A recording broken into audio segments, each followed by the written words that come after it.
of endorsements. So, how much are you worth now?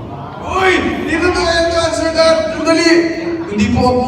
Yung mga manager ko. Okay, pero honestly po dito, I don't know. Minsan, ayoko po talagang i-put into numbers.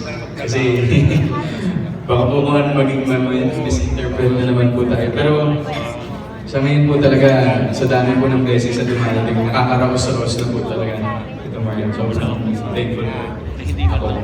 Tapos, how do you feel about the fact na kahit na ang dami-daming magagandang dumadating sa'yo, yung mga bashers tayo Hindi naman po kasi talaga may iwasan eh. Especially now po talaga na the more po na umaangat, the more po na gumagawa ng mabuti. Most of the time po talaga meron at meron pa rin po masasabi yung mga tao. Kaya nasanay na lang po ako na parang nung una po, syempre medyo mahirap nunukin kasi yung mga bashers po parang kilalang kilala nila ako eh. Kilalang kilala nila kami kung paano nila kami pagsabihan kung ano-ano sa social media, sa kung ano-ano pong forms of media.